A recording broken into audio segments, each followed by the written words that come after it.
Today we begin a series on the notorious Charles Manson. To start, we'll discuss his chaotic childhood and his mother, whom he loved, but the love wasn't quite reciprocated. We'll look at his entry into a life of petty crime that saw him incarcerated often, his travels from state to state, and his brief stint working as a pimp. I'm Mike. I'm Ian. And I'm Dave. If you thought your childhood was bad, stick around. Tonight's episode will leave you feeling much better about those beatings your parents gave you.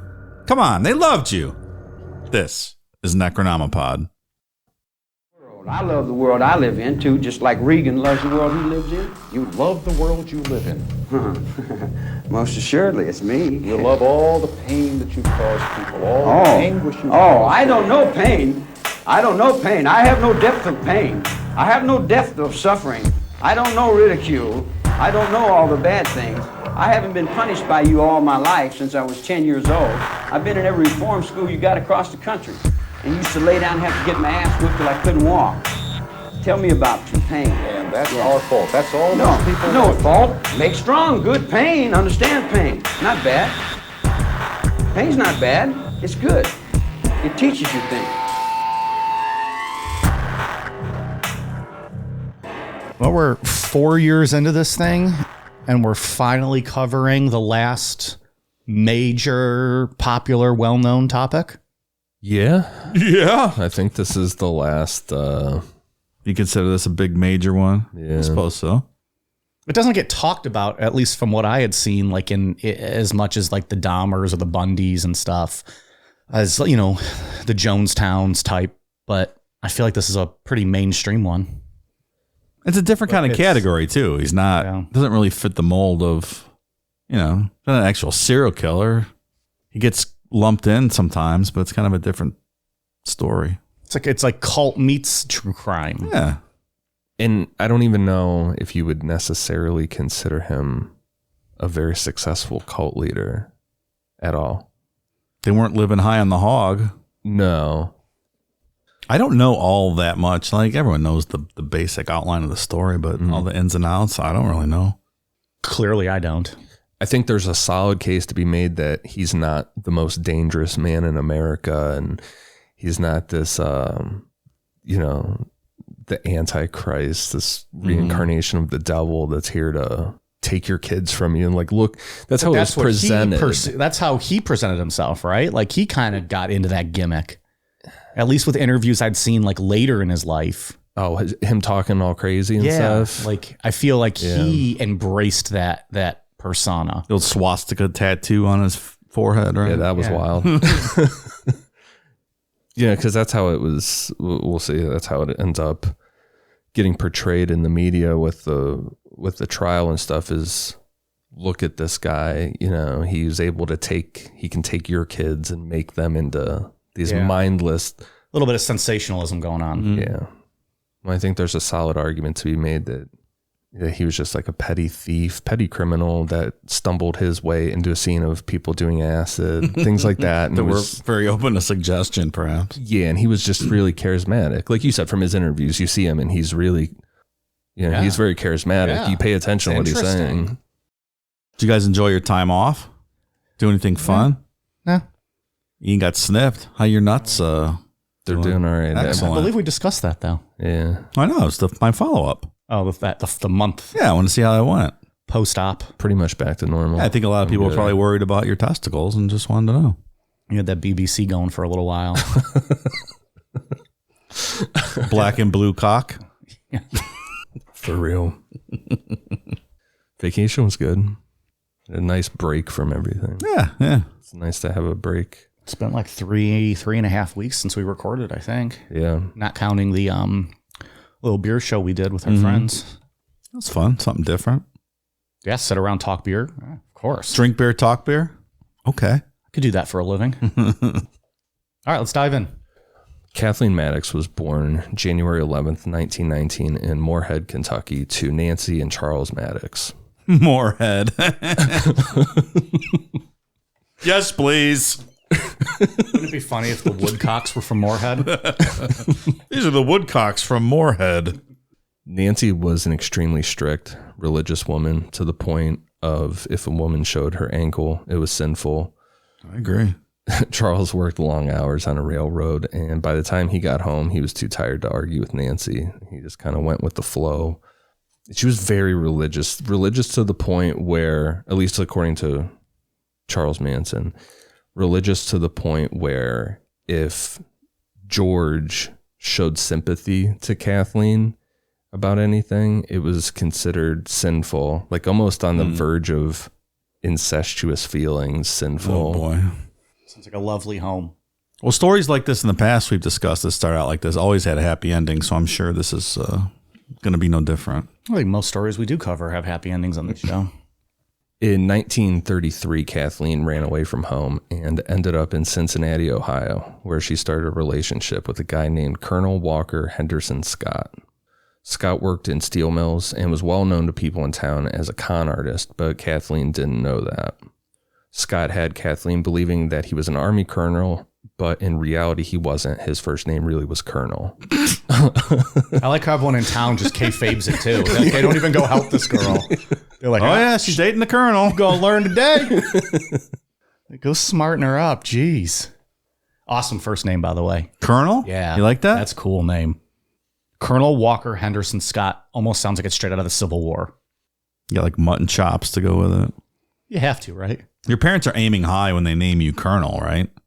Like if you have a dopey kid, you're gonna name him Private. But if you're naming your kid Colonel, you're putting it out there that he's gonna be somebody. And I mean, was that a common name back then?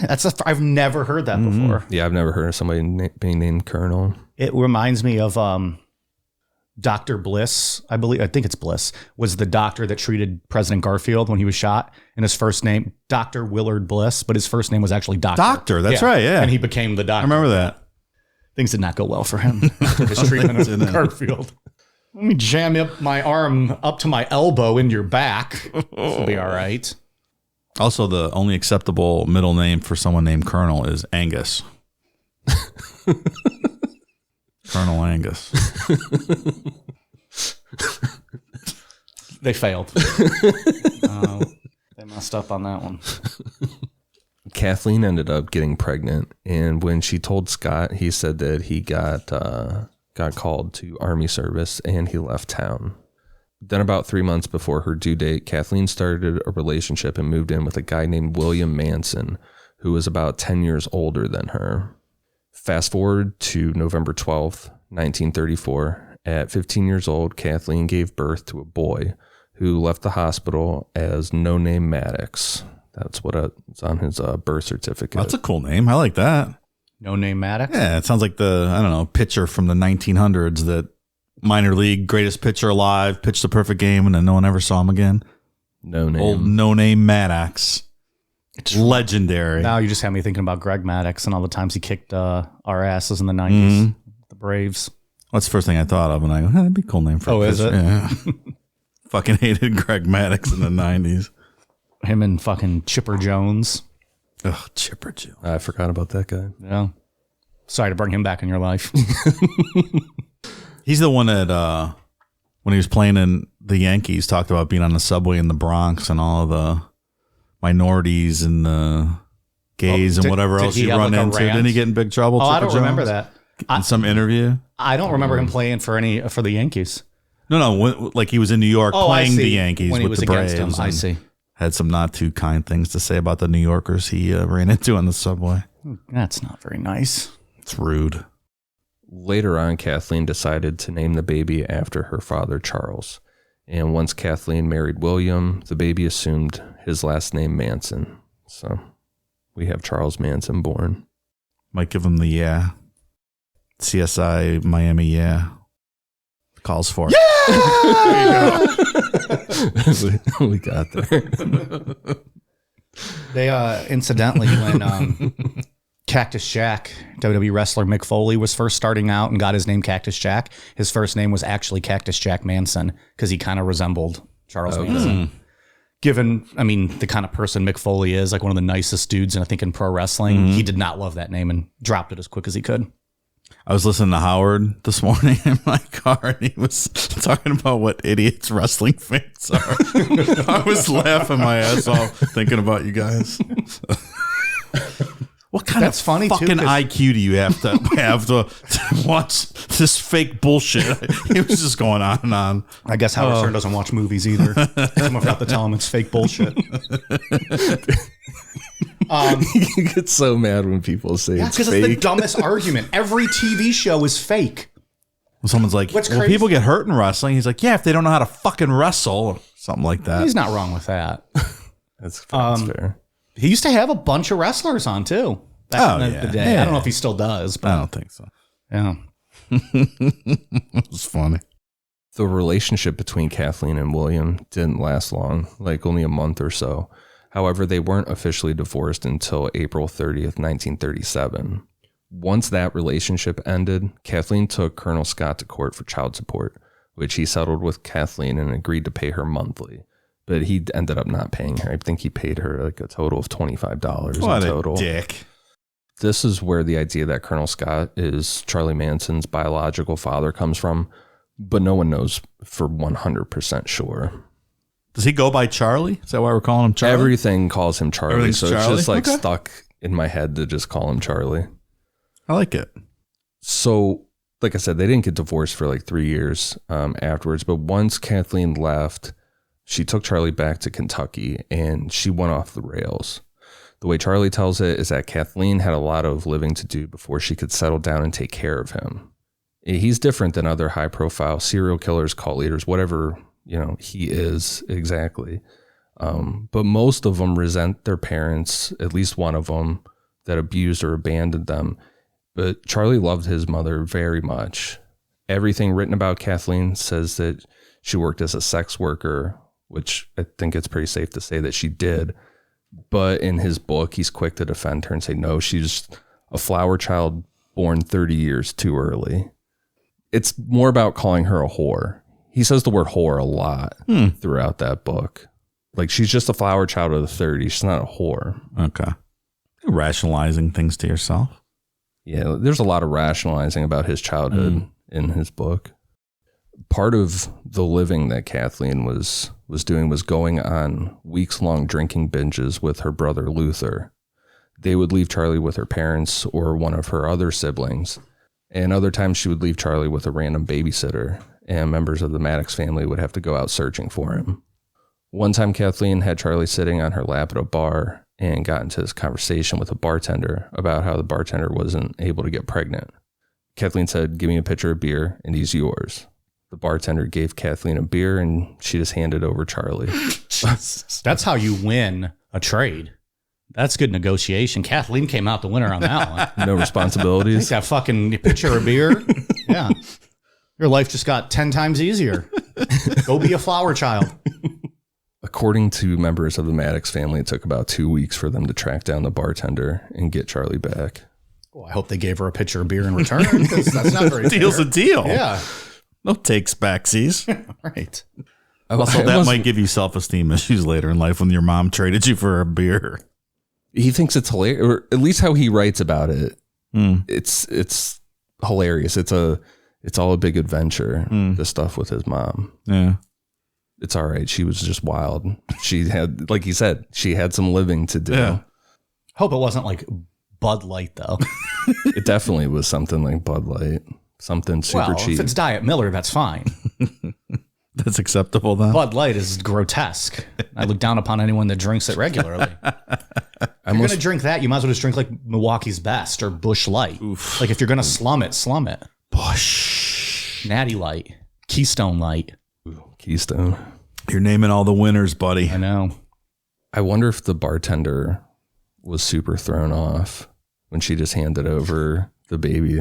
Like if the bartender she didn't like decline. No, but she's if, like, fuck yeah. but if she thought it was just a joke and She's like, oh, here's your picture. And then she's like, no, fuck, here's my baby. Please. By the way, he needs changed. That is a poopy diaper. You think the bartender was sitting around 30 years later watching the news and whew, dodged the bullet on that one? No, I like to think she's still working at that bar and like had the TV on in the corner, wiping the That counter was down, my like, boy for 2 weeks. Bought him for a beer. on August 1st, 1939, one of Kathleen and Luther's binges led them to Charleston, West Virginia, where they were short on money, so they decided to rob a gas station. Kathleen hit the gas attendant in the head with a glass Coke bottle, and Luther started to grab the money. They did not do a good job of concealing their identities during this. There's people that saw them, and they got arrested pretty quick. And they were both sentenced to 5 to 10 years in Moundsville State Prison. Did you guys see online that thing with The Rock going back to the gas station where he used to go and steal Snickers bars? Mm-hmm. And it was like he was doing like a make good. So he went back to the gas station and bought like every Snicker bar, a ton of candy, and then just had him put it up on the counter and say, anybody who comes in here looks like they need a candy bar, you just give it to them. Like, that's really nice and well done. But all you did was buy a bunch of candy. You didn't really pay them back for everything you stole. So kind of C for effort, Mr. The Rock. Your head's in the right place, but you still stiffed them on all those Snicker bars. It's like, yeah, that's a great idea. Right. I didn't really think that one through. Yeah, it'd be great for whoever comes in next and it's like, can I have one of these Snicker bars? Like, fuck yeah, take as many as you want. The Rock bought them. They're gonna be like, no, we fucking didn't. Like, no, The Rock was here, we swear. But I was like, well, that's great. He bought all that candy, but you didn't really pay them for the stuff you took. Like, he probably gave them more, but that's not what was in the article. So. I think he can afford it. I think.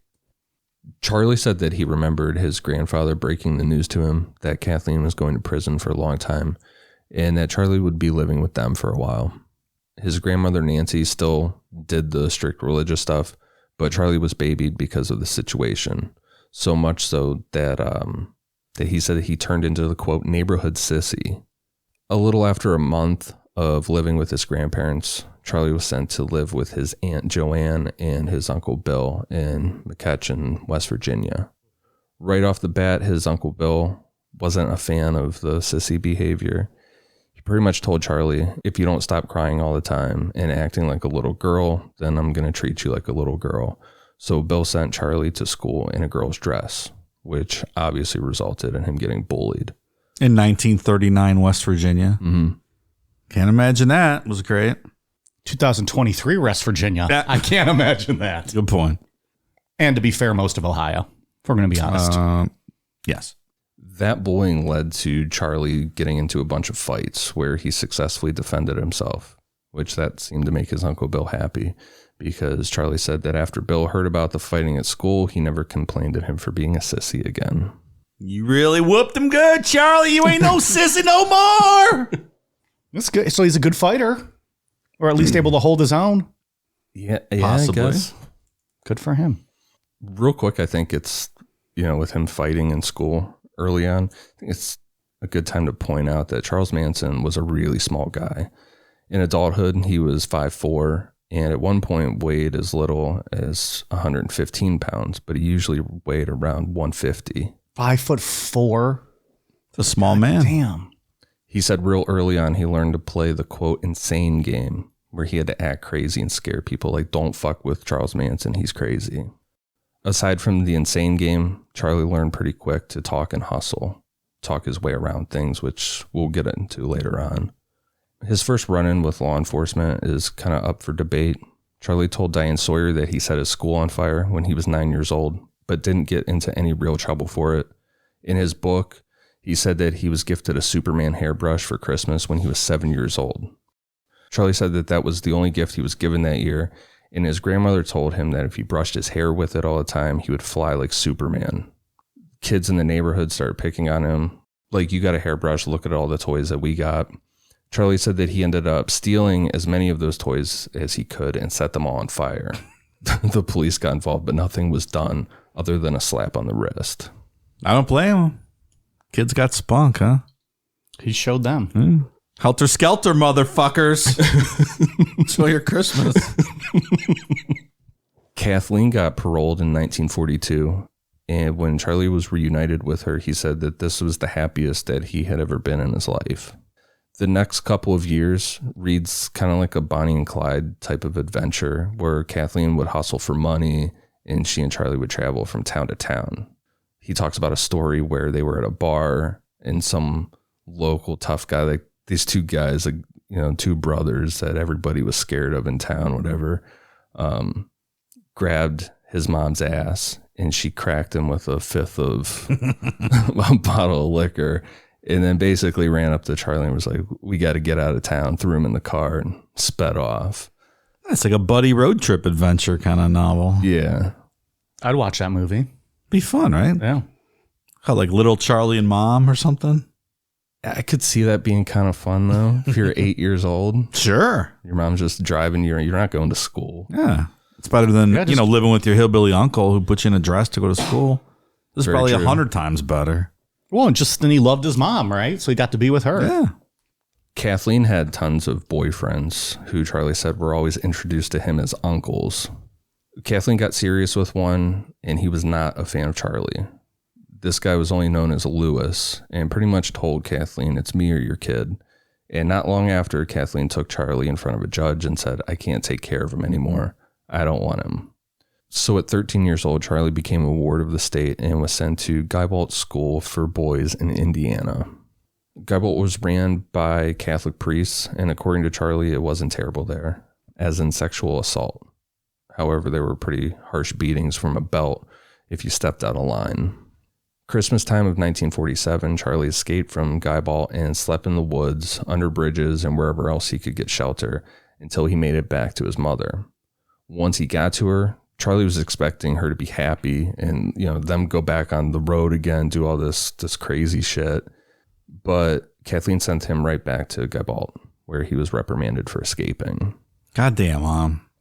Well, Goddamn. This would be a really sad part of the movie. It would. This kind of stuff makes you feel bad for Charles Manson. It absolutely does. It's a I think- horrific childhood. But like a lot of these scumbags that we talk about, there's always one point in the story where we feel bad for them. Mm-hmm. Usually in their youth when they're getting treated like shit or abused or cast True. aside. That's true.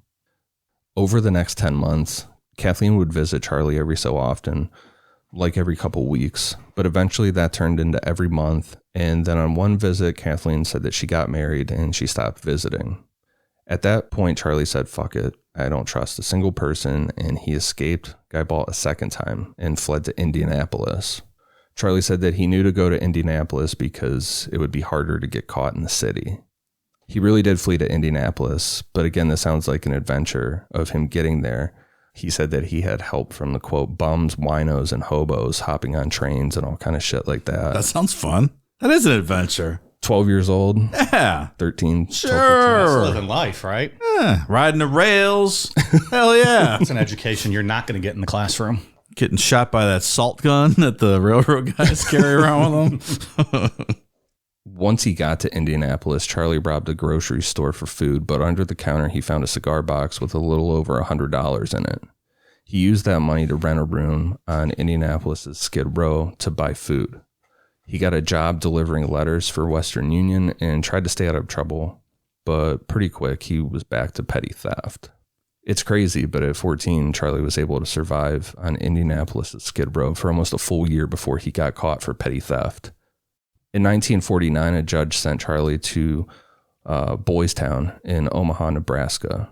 And after 4 days at Boys Town, Charlie escaped with another kid named Blackie Nielsen. I'm pretty sure that is not his real name. How much of this story is confirmed? This is all just his eyewitness story.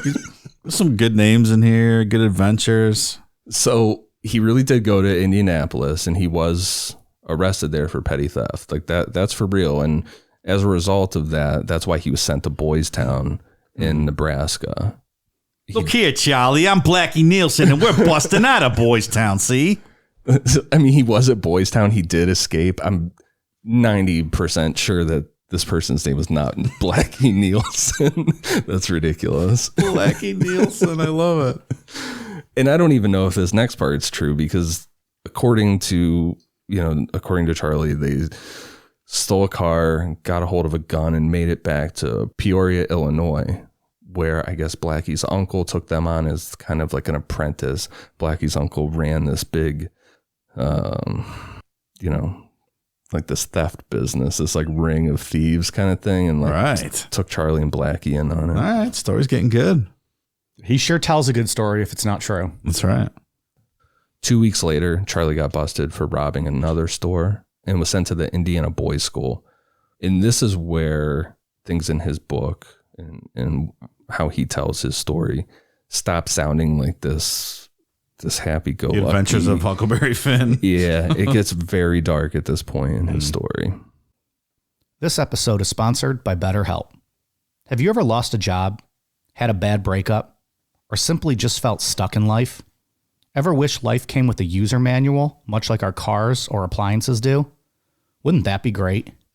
Lost your job? Turn to page 63. Just got dumped? Turn to page 32. Feeling depressed? That'll be on page 104. Unfortunately, it's not that simple. However, BetterHelp Online Therapy is basically the next best thing. So the next time you're feeling stuck, why not check them out? BetterHelp therapists are trained to help you figure out the cause of challenging emotions and learn productive coping skills, which makes therapy the closest thing to a guided tour of the complex engine called you. BetterHelp has connected over 3 million people with licensed therapists. It's convenient, secure, and accessible anywhere, all done online. Therapy can have many benefits, be it learning new coping skills, self-empowerment, dealing with trauma, or even having a clearer mind. Look, everyone deserves to feel their best, and BetterHelp makes it easier to get started. They're the world's largest therapy service and offer all the benefits of in-person therapy, but are more convenient, accessible, and more affordable. After filling out a brief questionnaire, you'll be matched with a therapist, and from there, if things aren't clicking, you can easily switch to a new therapist whenever you'd like. It couldn't be simpler. No waiting rooms, no traffic, no endless searching for the right therapist. So get unstuck with BetterHelp. Learn more and save 10% off your first month at betterhelp.com/necro. Again, that's BetterHelp, HELP.com/necro. So this next part, for context, for the silage part of it, when Charlie got to the Indiana boys' school, he was given a work assignment in the dairy area. Right when he got there, this place started to become extremely abusive. But I included this quote because it's just sums up what this place was for him. Charles Manson wrote, quote, "After that, Fields himself, Fields being a guard, started playing games with me like I was some joint punk available to anyone. On numerous occasions, depending on his mood, he would tell me, quote, 'Pull your pants down, Manson. I want to see if you've been getting fucked.' The first time I thought he was kidding, and I walked right on by him, but he grabbed me and yanked my pants down around my ankles and made me bend over while he looked at my ass. He always did this in the presence of several other inmates. To add insult, he would pick up a handful of raw silage from the dairy floor, spit tobacco juice on it, and shove it up my ass. 'I got him lubed,' he'd tell his pets, 'so fuck him if you get a chance.' The tobacco juice and silage burned, and I got an infection from it, but the humiliation was worse. Yeah, Fields was a real beauty. He really knew how to care for the wards of the state and earn his state paycheck. I worked in the dairy for 5 months, and every day was some kind of unimaginable experience." Yikes. There's like certain things when we talk about them, like Unit 731, some of that stuff that just hit hard. Yeah, it hits different than some of the things that we talk about. And he's 14 at this time, and this guard's just shoving stuff up his ass. Tobacco juice and silage off the ground. Silage is like feed, right? Like hay, but well, I was also wondering, compacted, fermented hay. Like, what does that mean? He's working the dairy. Was this like on a farm, and they were like milking cows and stuff? I believe they had access to getting milk that they would then send out and distribute, probably, and something along those lines. Or was it maybe even just for them there at the facility? But that's a good point. Yeah. Make their own milk. I don't know. But this is what happened to me at 14. I think I would spend the rest of my life not going back to jail. Yeah, he doesn't do that. No. He's not a very good criminal. He's absolutely not. And we were talking about like the credibility of his story. A lot of the stuff, like all these escapes that he makes and things like that, there's documentation for those things. There's no documentation for like Blackie Nielsen. No. But like when he escapes from here and all the shit that he does going forward, there's records for that stuff. So easily provable. Do you think after that stuff was like shoved up his ass, that his ass looked even half as bad as Dave's eye does tonight? We don't have to bring it up if you don't want to get into that. Fine, I don't care. Dave's got, the best way to describe it is that Dave's right eye is giving birth. There is something going on. And for someone like me who is very weak and sensitive to any kind of eye shit, even more so than the nipples, like I look at Dave and my eyes start watering. I can tell. That's why I'm making a lot of direct eye contact with you. Like, can you even see out of that eye? Yeah. It's not easy though. Like it's swelling like up in over front there. of my eye, so it's blurry. I got a sty like a week ago, and I don't know what the fuck happened to it, but it got all infected. Yeah. Now it's just blown up, and it looks ridiculous. It literally looks like if you touched it with your finger, it would just explode. It does. Oh, like even like when you laugh and like you like kind of scrunch your face, I'm like, oh no, it's gonna jizz. It's gonna shoot across the room into his beer. Like slow motion. We all just watch it. It just goes bloop. Oh. And then you hear sounds of all three of us throwing up. I'm glad it's me, because if it was one of you guys, I'd probably be sick. I told you to buy an eye patch for I did buy an eye patch, and I put it on, and I was having trouble reading, getting used to just the one eye. So we should make you face the wall and you show the nights. If it was me, I would have insisted on you facing the wall. That's on you. I have never had a sty. I didn't either until this year. I don't know where I got this from. It's crazy. You said you've had one before. Yeah, they're super painful, but I've never had one get infected. Like, this or is anything. nuts. Yeah. I was at the doctor this morning, so I got some new eye drops. Jesus Christ, man. I'm still confused. Like, it looks like it's in the skin under your eye. Yeah. Like in your bags of your eyes. Yeah. So I don't understand. It must be on the eye, though, if they're giving you eye drops and cream to put on your eye. Like it's inside that. Yeah, I don't know. I think the infection, that's just where it goes. I think it's like a clogged tear duct or something. I haven't cried. I could in be a while. making that up be completely. Well, that eye's been leaking, so you're getting all those tears out. My eyes are leaking now. Like when this stuff starts happening, it feels to me like my eyes start feeling like someone's cutting onions. Like I get that tingling in my eyes, Oh, and like I'm I have sure. to keep blinking. It's horrific. It's not good to look at. I mean, it doesn't. It looks. Did you go upstairs and clean it just now? I had to go put an eye drop in it. Oh, okay. Because before it looked like you could tell a difference. Like it almost looked like it went down a little bit. Yeah. I don't envy you. Hit between his balls, your eye. I don't know. I guess I'm next. I guess. It is horrific, though. After multiple failed attempts to escape the Indiana boys' school, Charlie successfully escaped in February of 1951 with two other boys. There's one that he talks about in his book that's pretty crazy. Talks about one escape where he was able to get down to a river. Like there was a body of water there. He noticed that people saw him, so that the guards were on either side of this river, and he was in the middle. He's like, there's nowhere else to go. Like I either drowned or I go back and take it, and had to swim back over. Jeez. Guess he didn't get swimming lessons as a young man. Maybe he tried, but he was like you. It just didn't take. Yeah, maybe so. So Charlie and these two other boys stole cars and robbed gas stations headed for California. They made it all the way to Utah before they were arrested. Since driving a stolen car across state lines was a federal crime, Charlie was sent to Washington, D.C.'s National Training School for Boys. He said that after the Indiana Boys School, every other jail or prison seemed like a retirement home, especially federal facilities.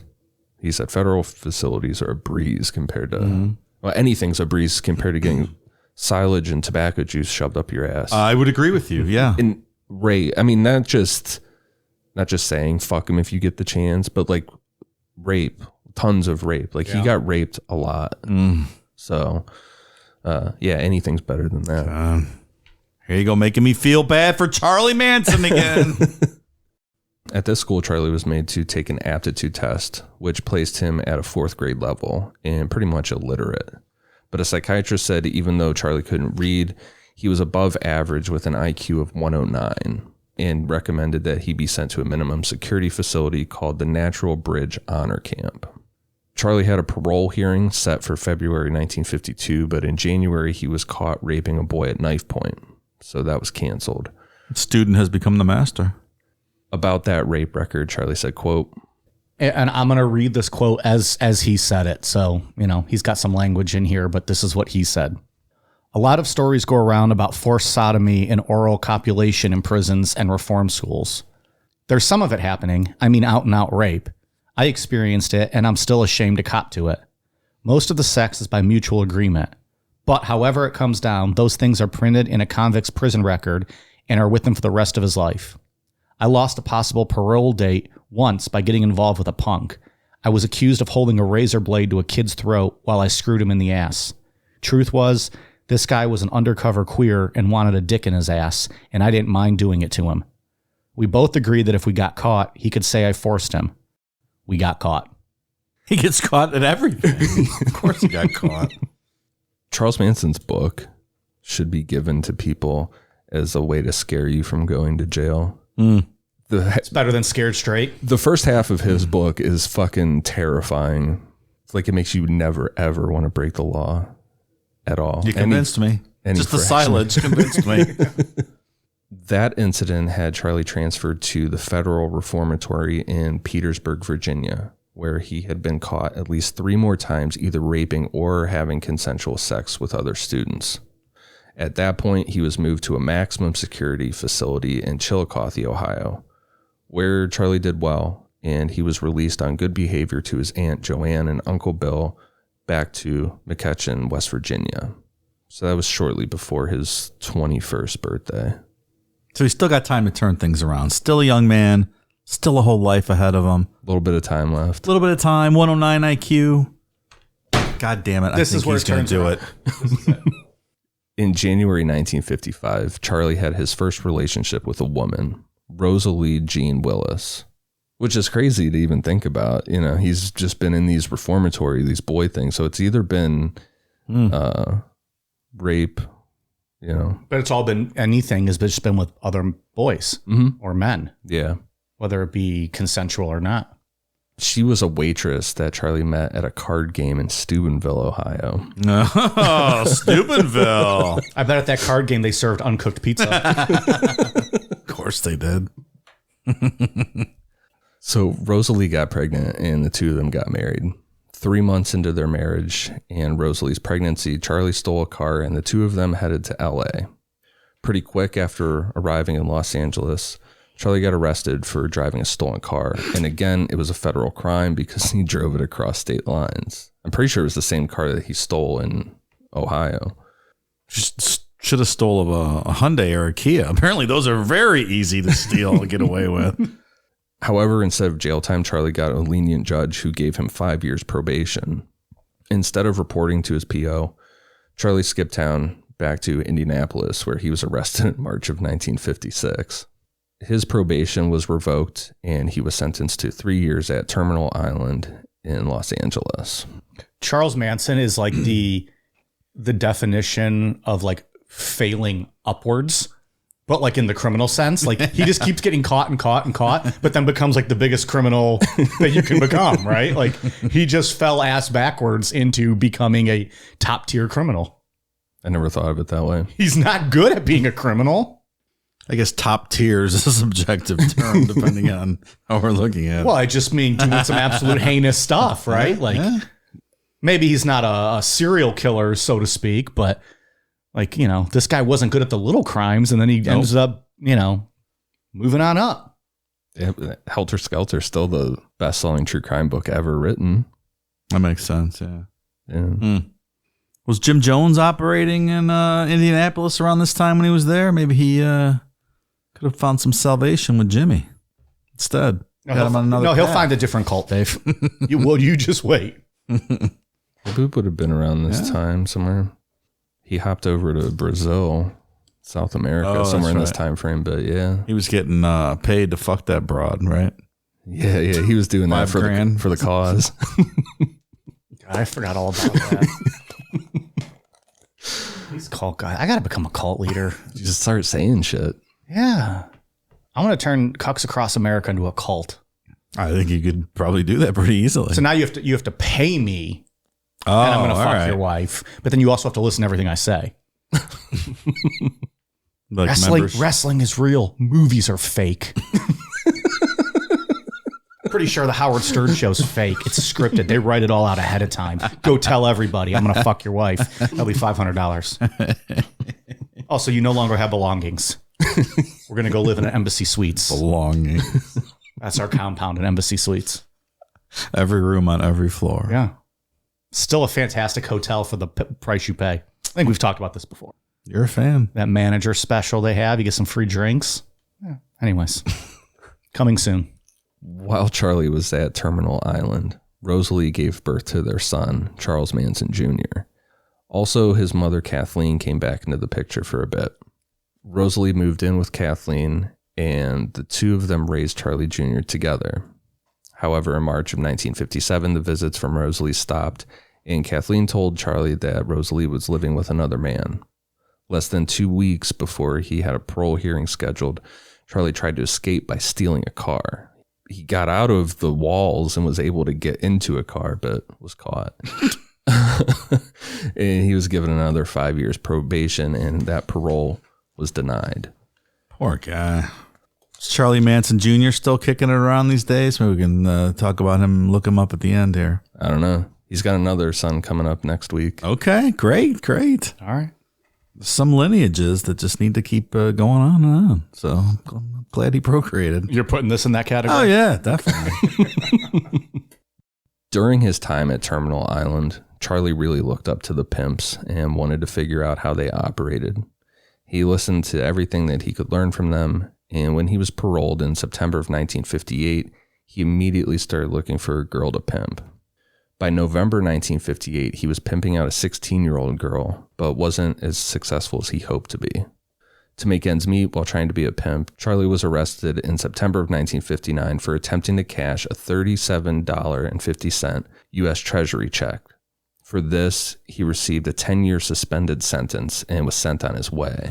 God damn, man. Pimping ain't easy. So, Sure ain't. now, the way that he talks about this is like the man's coming down on him for trying to cash a $37 check. It's like there's a lot of other things going on behind the scenes that you've been doing. It's not just a $37 check that's the issue. His divorce from Rosalie was finalized the year before, in 1958. And as soon as he was let off with the suspended sentence, Charlie married a woman that he ended up pimping out named Leona. Charlie heard about a big convention going on in New Mexico, so he took Leona and another woman down there to have them do sex work. Was it a Roswell convention? Possibly. See? So it was a weatherman convention. Look at all these weather balloons. Meteorologists from all across the country. Charlie was not a good pimp. And pretty much as soon as they showed up in New Mexico, he was questioned under the Mann Act, which was, from my understanding, like an early sex trafficking law regarding like taking prostitutes or sex workers across state lines. I think it was based off of like the police used to come up to you and be like, "Hey, man, are you sex trafficking?" And then you have to tell them if they ask you. And so it became the Mann Act. Genius. Yeah, well, like I don't know how they come up with these law names. It's just the way it is. Like, did we really think he'd be a good pimp? Like the guy's going to stiff the girl and she's going to like, well, my pimp's going to get you. And he's looking around. Where? Oh, he's down here. He's 5'4", my pimp. Look, he's down here. He weighs 104 pounds. And also he's not been good at any illegal activity he's ever participated in. So yeah, 5'4". You're like, you just flick him away and you just leave. So he was let go. They just questioned him, but authorities kept their eye on him. And he knew that, he knew that they weren't going to stop following him around and seeing what he was up to if they just questioned him right away.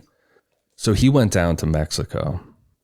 He talks about living on the streets of Mexico, doing a bunch of drugs.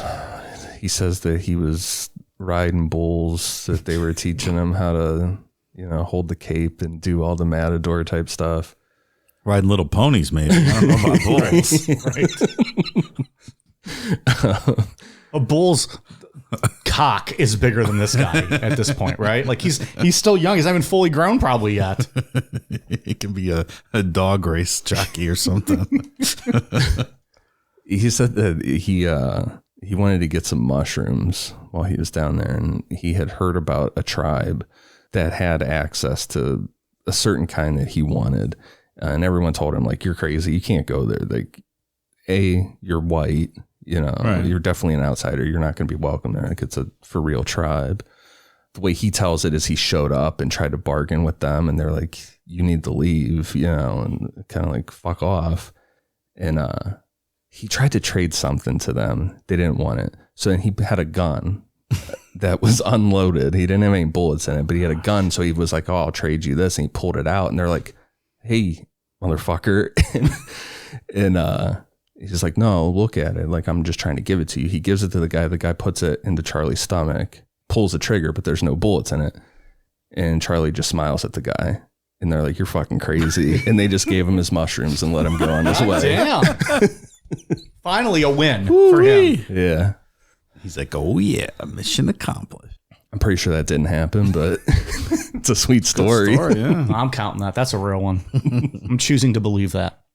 Like some of those ghost stories we talk about, or poltergeist, we're like, nah, we don't believe it, but we're choosing to because the world's a better place if that happened. Right. And this story is not going to be great, but I'm believing that one. It seems like a very Charles Manson thing to do. It certainly does. To smile when someone pulls the trigger.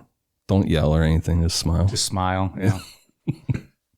So somewhere in that whole getting the mushrooms in Mexico, Charlie went to Texas with his wife at that time, Leona. In Texas, Leona got herself arrested on a prostitution charge, and she flipped on Charlie, as she should have. He was a real piece of shit to women. Like, we've joked around about him, but his pimping stuff is really gross to read about. He's a piece of shit. Like, definitely, he's not a good person. And he was arrested, and so Charlie was arrested and sent back to LA. Once he was in Los Angeles, his suspended 10-year sentence was reversed, and Charlie was ordered to serve those 10 years. Oof. And that's the way he talks about it. It's like 10 years for a $37 check. And there's a lot of other factors at play here, not just that check. Got it. He spent the first year of that sentence fighting to appeal, which delayed him being sent to prison. He was at Los Angeles County Jail for a year. After that year, he said that he was getting sick of dealing with all those like small time crime bullshit. So he gave in and accepted his sentence. And at that point, he was sent to McNeil Island Penitentiary in Washington State. While at McNeil Island, Charlie took an honest look at himself for the first time in his life, that he wasn't this badass that he had built himself up to be in his mind, but he was just a petty thief and learned to talk his way into and out of situations. He started to look for a meaning in life and trying to get on a work program, like learning a trade. However, because of all his bullshit throughout his incarceration, Charlie wasn't looked at for those programs. He tried looking at religion, Christianity first, but he said 90% of Christians he met were liars and thieves, almost as bad as he was. He dabbled into Scientology a bit and said that Dianetics helped him out a lot as far as recognizing his shortcomings. Shortcomings? But things clicked for Charlie when he met Alvin Creepy Karpis. Just a quick summary on this guy. He was a Depression-era gangster called Creepy for his smile. And he was the leader of the Barker Karpis gang in the 1930s. There were only 4 public enemies ever to be given the title of public enemy number 1 by the FBI. And he was the only one to be taken alive. So a very badass criminal. Yeah. By the time Charlie met Alvin, Alvin had done 30 years in prison. And for whatever reason, he would talk to Charlie and let Charlie sit with him during mealtime. Once they got closer, Charlie tried to sell Scientology to Alvin. And Alvin was basically like, kids, stay away from all that bullshit and listen to what I have to tell you. And according to Charlie, Alvin kind of passed along his criminal wisdom to him. It's a good slogan for Scientology. We're too crazy for Charlie Manson. So Alvin helped him learn how to play guitar while he was in prison during this time. That's nice of him. He always he wanted to get on the work schedules, like we talked about, like welding or something like that. And because he fucked around so much and his record was terrible, he always got denied, and music was not considered a work program, but he figured out a way to get himself, a guitar and be able to do that. Broadening his horizons. I think he's going to turn himself around soon. Part 2 is going to be all happy stuff. Yeah, I think his big music career. Everything changed for him with music. One could argue all of this is because of his music. Interesting foreshadow there. I like it. Bye. Oh, sorry. After 7 years of being at McNeil Island, Charlie was sent back to Terminal Island in June of 1966 for early release.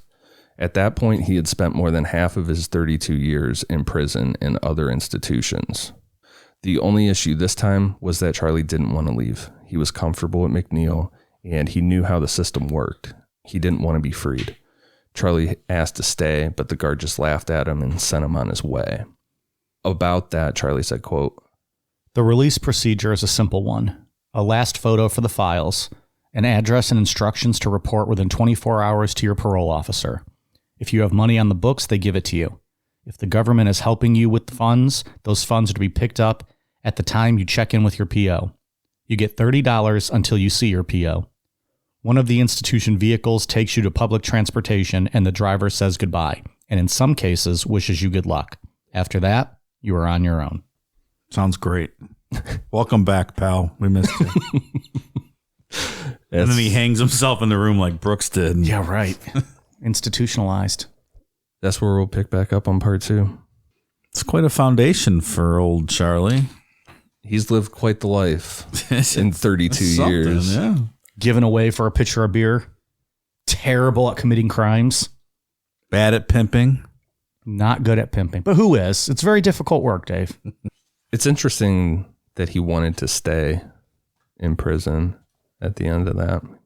He was more comfortable there that, he spent more than half of his life. It's the only consistency he ever had in his life. Yeah.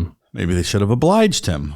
There could be an argument made for that. If someone asked to stay in prison, maybe we could just let him hang out. Maybe we could. Maybe there's a special section for them. Yeah, I mean, you don't want to keep them in prison if their term is up. But if someone's telling you like, hey, I'm not ready to be out, should be maybe something. Something. Alternate path. Perhaps. And how quick the release process is that he describes. That's why I put that quote in here, just because I was really surprised by, you're there for 6, 7 years and all right, see ya. Like no halfway house. Yeah, here's $30, be on your way. Yeah.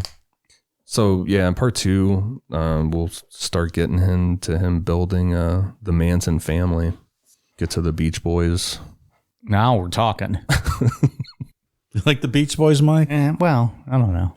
They're okay, I guess. It's just Full House, right? That's not the first thing I think of with them, but it's certainly top 3. Yeah. I think of that and Kermit the Frog. Yeah. That might be my top 3. What's the first one I think of the song? What is it? Kokomo? So that's the first thing I think of. That's an awful song. That's just what I think Horrible. of. Yeah. That's the one with it's Kermit, Stamos, right? Oh, does he do that one? He does it on the Full House show. I don't know if he was actually. I don't know. I don't know about all the backstory with it. It's one of those songs though that when you hear, like, it gets stuck in my head for weeks. Like you can't get it out of your head. Maybe that's why I think about it. That's the first thing I think of because, I don't think I can name many more Beach Boys songs. A few, but not a ton. Like their album Pet Sounds is on every top 3 album list ever. Pet Sounds? Pet Sounds. And it's just top like 3 album list? Yeah. It's like sold? Consistently number 2 of the best albums ever. Brian Wilson is considered to be a genius. Genius, absolutely. Yeah. Let me see. I'm going to look up Not Pet my Sounds. thing. I don't know. I don't know what. Well, it's very much just that kind of. It's very specific genre of music. I suppose, yeah. I'm like, what am I missing here? Let me listen to this again. I just don't love it. Maybe you haven't had enough daiquiris. Pet Sounds. Wouldn't it be nice? Like some of the classics, but it's just it's like a song you'd hear on a commercial for ice cream or something. Like it's not musical genius in my opinion. That's the only song I know on this album just based on the title. I'm sure if I played them I'd know more, but I don't know. All right. Specifically, we'll be talking about their drummer. Okay. How many guys are in the band? 77. Is that like a Leonard Skinner type thing? It was a lot. But they're not still around now, right? Like they're all either dead or they just kind of retired. And Well, Brian Wilson had a mental illness and stuff. He went through a lot of things. But there were those. Did he pass away? Or is I don't know. I don't think so. He's schizophrenic, right? I think he is, yeah. that's not the direction I thought this Beach Boys conversation was going to go. Somebody drowned. Did someone drown? In Kokomo? Probably. Yeah. The Beach Boys drummer plays a big part in this story. Interesting. All right. Next week. That's intriguing. Big part. Wouldn't it be nice? All right. Anything else on part one? Nothing for me. Nope. All right. I might as well just go take a piss break with the amount of names Dave has to read next. Got some shout outs here from way back in the beginning of December since we've been off for so long. I'm not going to read all of them. I'm going to split half and then roll half into patrons next week. So You should probably say that one more time for all the patrons out there. If you are a new patron over the last couple of weeks, if you don't hear your name read tonight, we will get to it next week. We promise. We're just splitting it up so that Dave doesn't have 200 names to get through tonight. that's correct. So take it over. Here we go. Jeff C., Meredith Bowman, Zan Gantar, Mike and Ian RKO's Dave through tables, Mackenzie, Emily Wheeler, Alex Poller, Jason Stanley, Jesper Nilsson, Chris Cabot, Spencer, Logan, Madison Hightower, Ellie Finnegan, Lil Butcher Boy, a.k.a. the Meat Beater, I think he likes to masturbate. Summer, Ashley Henderson, McKenna Wicks, Adam Fletcher, NASCAR sucks, Mike. Brutal. They must be a Howard Stern fan. William Heaster, Ranch Mole, William Beatty, Haley McRitchie, Matthew Carroll, Ashley Bunker, Jessica Hall, Lee Ramett 69, Pernilla, Yesfo, Nikki Poo 9919, Jess, Carrie Scott, Jwaza Bullfrog. I feel like Jeremiah was a bullfrog. Jay was a bullfrog, I guess. Sorry. Jay was a bullfrog. What'd you say, Jwaza? I was just reading it all together. Jwaza Bullfrog. ZRW 5150. Brand Dizzle. Colton DeLong. Derek. Stacy Velez. Cybex Kitty. Brandon O'Brien. Jacqueline Twifford. Mike Wasabi. S. Rosebrock. Midnight Muffin. Taylor Bell. Marley Harper. Mason Armstrong. Twisted Woodcock. Sylvia Beltran. Matt. Howie Feldersnatch. Dave, that's yours. Taylor Campbell. Sawen Wapapa. Necronama Bob. Nicole Smith Bosch. Denise Seppi. Alex. Jessica L. Alexander. Devon Lehman. Eva Lynch. Caitlin and Kristen are besties. Willis Wayne. Nick Twite. The Crusty Twat Waffle. Trigun 77. Echo Ash. Arguably AFL. Sarah Butler. Sylvia Darnell. Bad Altar Boy. I've been there, pal. Sarah Dagan. Nick Kerr. Meredith Moore. Louis Benavidez.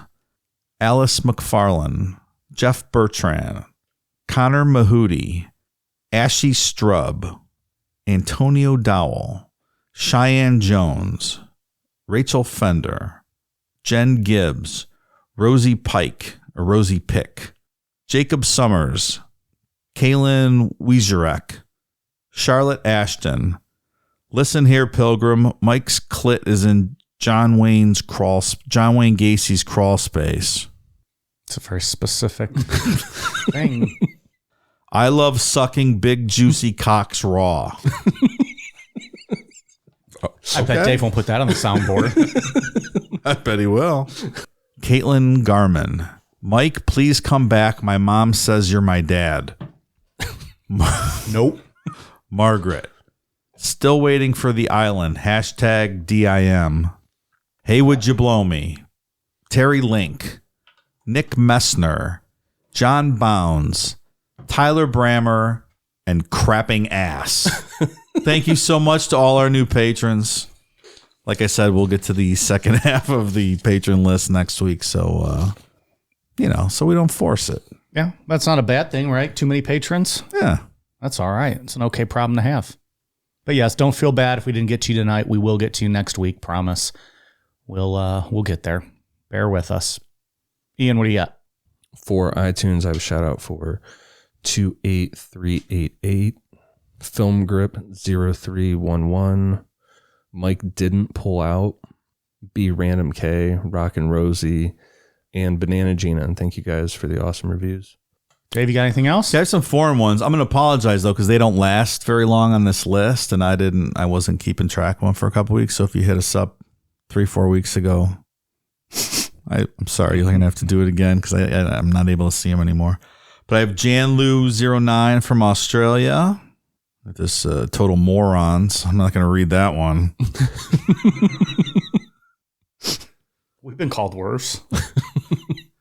Sam Bamam from Ireland, and La Lick from Canada. Oh wait, it does go back now. Mr. Nacho Man from Canada. Ooh yeah. Gia 201077 from Great Britain. Town CD from Canada. Bombastic Zaza from Australia. And I think that brings us current from last time. Thanks for the awesome reviews, guys. And now we're all caught up with the international ones. Yeah, that was cool. I think they used to take them away after like 10 days, but they're still there. Military? I have a couple military shout outs. Edward Going, retired Army vet.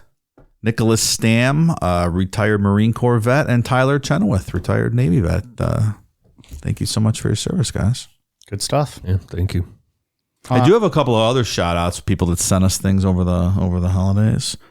Shout out to Faith from Virginia Beach. She sent us those mugs and calendars with her artwork that she took over various places in Virginia Beach, I guess. Yeah, very thank you. Cool. Awesome.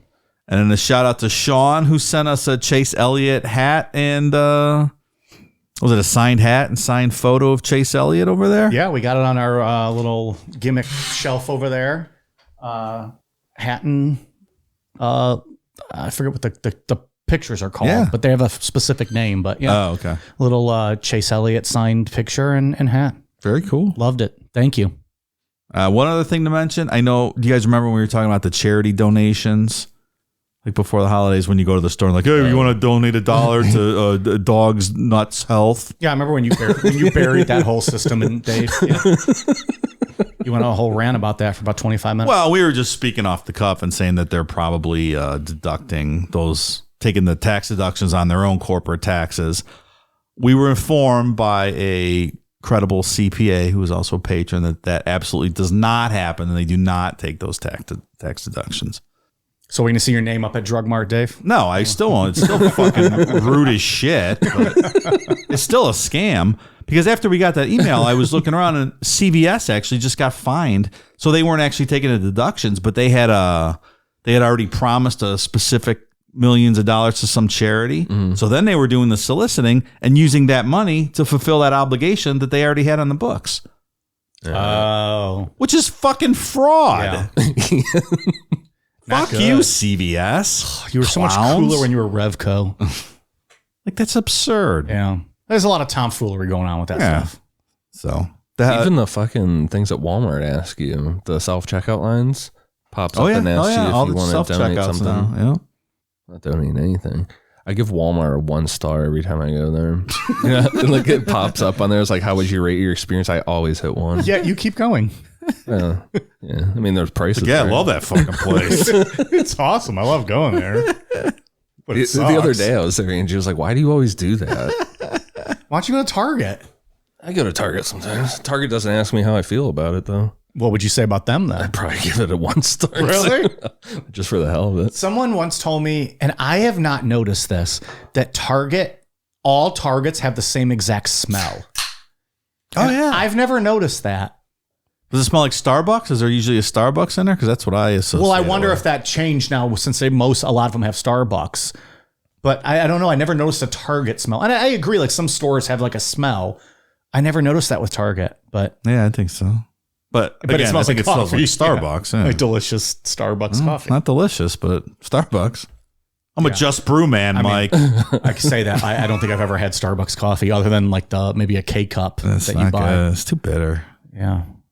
But the smell of coffee is always delicious, right? Like, doesn't all coffee usually smell good? That's what I think that's what I meant more.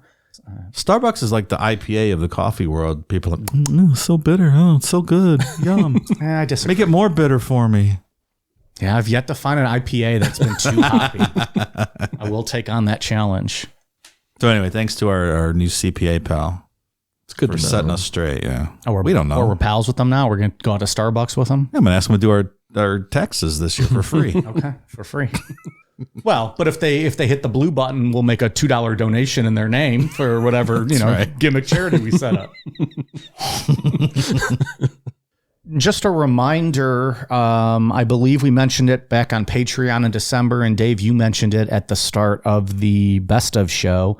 Some changes to our $10 tier level at Patreon. For those of you that are interested, we are going to do mixing things up a little bit. Instead of the Zoom happy hours we had been doing quarterly, we're going to change those out with quarterly live video of us recording an episode. People have been asking and clamoring for that for a long time. Could have seen my eye if we did it today. Could have zoomed right. That's a missed opportunity. Yeah, shit. I got to put it right up into the camera. Oh, yeah.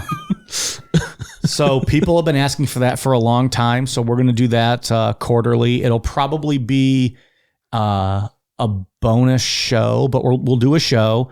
And if you're at the $10 level, you can either watch live or we'll record it and post it later so you can watch it at a later date. And the audio will be released as it typically does, on the whatever platform that episode was meant to be on. So we'll do that once a quarter. First one will probably be in March.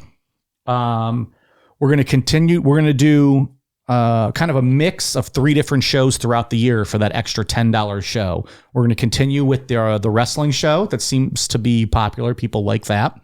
So we're going to do that. We're going to do Dave's Unknown Wildcard Show. Yeah. Which is going to be stories that you like. Dave, you described it as like, what's the museum show you said you liked? Like, I love watching Mysteries at the Museum, and they'll do a story on something that happened like in 1874, and I'm like, holy shit, there's no way that happened. Right. I'm gonna do stuff like that. And it's wild card because the idea started. It might be a true crime story. Might be a missing person, Yep. missing 411 type story. Just a Dave's kind of wild card story. Something that hopefully no one's ever heard of before. And again, you'll get one of these 3 a month. So January is going to be a wrestling show. February will be a Dave's wild card. Yeah. And then March will be Mike's History Corner. We'll do a history show. Talk about jerking off material. I can't wait. So there we go. So you'll get 4 of each of those throughout the year at the $10 level, and that's kind of replacing the wrestling movie back and forth we had. The movie show was fun. Felt like people weren't loving it as much, so we're trying to give you more bang for your buck. I'm not sure we're movie critics. So Yeah. I don't think so. I don't think so either. those are the changes coming at the $10 level, and it starts this month. So if you're interested, jump on over to Patreon, and we got that going. Should be fun. Good wrestling one coming up. I think it's going to be a fun one. We're going to do the top 5 most ridiculous and absurd WWE storylines. And we're going to, Ian and I are going to put them together, the list, and Dave's going to explain them to us. It's going to be great. It's going to be awesome. That'll be at the end of this month. Am I going to have pre-knowledge before the show or no? I think Going in I think blind. you should go in blind, Okay. but it's up to you. I think you should go in blind. I don't care. It's Yeah. fun. I might be half blind by then anyway if this thing keeps growing. You might just have to take that eye out. So that's at the $10 Patreon level, effective now. So jump on over to patreon.com and check that out. Gonna be a great fucking year. I think so. Also, again, if you have any show requests, email us. That is the only way we will really be able to document it. We like a one-stop shop for all of that to keep track. Email us at inquiries@necronomipod.com for your topic requests. We have, I think, over 700 topics currently on our list. There's so a lot. Odds are if you have something you're requesting, it's probably already on our list, but go ahead and send us an email. You most likely won't get a response because we get a ton of emails, but don't let that discourage you. We are seeing and reading all of them and documenting them. So please feel free to shoot us an email. Inquiries@necronomipod.com. We are also on Twitter, Facebook, Instagram, YouTube at Necronomipod, necronomipod.com. And if you, we don't have the spring site for the merch. It's linked in all of our socials on our link tree. And you can also check out our merch on Amazon as well. No new stuff on Amazon, but Spring has all of a bunch of new stuff. So with international shipping? With international shipping on Spring. Worldwide. International shipping. So go check that out. Thanks a lot. All right, you guys ready for a cool down beer? Cheers.